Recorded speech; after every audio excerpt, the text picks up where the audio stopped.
ابھی قریب میں ہی امریکہ آگ کی زد میں آیا۔ امریکہ کا جو صدر تھا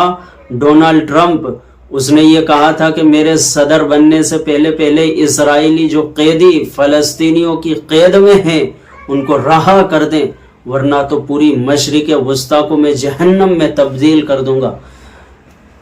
یہ بات اس نے کہی تھی، اور اس کے کچھ دنوں بعد امریکہ عذاب کی لپیٹ میں آیا اور 40,000 ایکڑ زمین پر آگ اس طرح لگی کہ امریکہ کی طاقت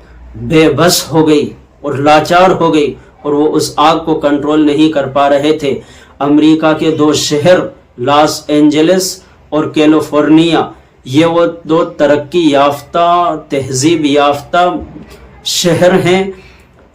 کہ جس میں زیادہ تر وہ لوگ رہتے ہیں جو ہالی ووڈ اور والی ووڈ میں کام کرتے ہیں اور اس کے فلم اسٹار ہیں۔ وہ پورا اس طرح جل گیا، جھلس گیا کہ کوئی عمارت باقی نہ رہی، فلک بوس عمارت زمین دوز ہو گئی، اور اللہ تعالیٰ نے اپنی پکڑ کی ایک ادنا جھلک دکھلا دی کہ اگر ابھی بھی ظالم توبہ نہیں کرے گے تو ان پر عذاب اسی طرح آئے گا۔ ابھی چھوٹا عذاب ہے اور ممکن ہے کہ بڑا عذاب ان پر اللہ تعالیٰ کی طرف سے آئے، اور جب عذاب آتا ہے تو اس میں مسلمان اور مومن اور سب ہی اس میں شریک ہوتے ہیں، اس لیے کہ جو مومن ہوتے ہیں، مسلمان ہوتے ہیں، وہ اپنا کام نہیں کرتے۔ ان کو چاہیے کہ وہ ظالموں کا ہاتھ پکڑیں اور مظلوم کی مدد کریں۔ وہ اپنے اس کام کو اور اس فریضے کو انجام نہیں دیتے، تو جس کی وجہ سے ظالموں پر جو عذاب آتا ہے انہی کے ساتھ ساتھ جو مومن ہے ان پر بھی عذاب آتا ہے، اس لیے کہ وہ اپنی ذمہ داری ادا نہیں کرتے۔ قرآن کریم میں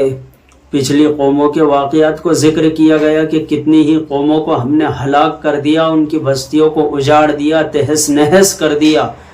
جن بستیوں کا یہ حال تھا، وَكَمْ أَهْلَكْنَا مِنْ قَرْيَةٍ بَطِرَتْ مَعِيشَتَهَا، کہ جو بستیاں اپنی ترقی پر، اپنی معیشت پر اتراتی تھی، اللہ فرماتے ہیں ہم نے ان کو ہلاک کر دیا، تہس نہس کر دیا، اور آگے آنے والی نسلوں کے لیے ہم نے انہیں عبرت بنا دیا۔ ان واقعات کو اور پچھلی قوموں کے واقعات کو قرآن کریم میں اس لیے ذکر کیا گیا کہ لوگ ان سے عبرت حاصل کریں، یہ نہ کہ بس معلومات حاصل کر لے کہ فلاں قوم پر فلاں عذاب آیا اور فلاں قوم پر اس طرح اللہ کا عذاب آیا، اور معلومات حاصل کر لیں اور عبرت حاصل نہ کریں۔ قرآن کریم نے ان واقعات کو جو ذکر کیا وہ اسی لیے ذکر کیا کہ لوگ ان سے عبرت حاصل کریں۔ اللہ تعالی ہمیں عبرت حاصل کرنے کی توفیق عطا فرمائے قبل اس کے کہ ہم اللہ کے کسی عذاب کی زد میں آئیں۔ اللہ ہماری اس سے حفاظت فرمائے۔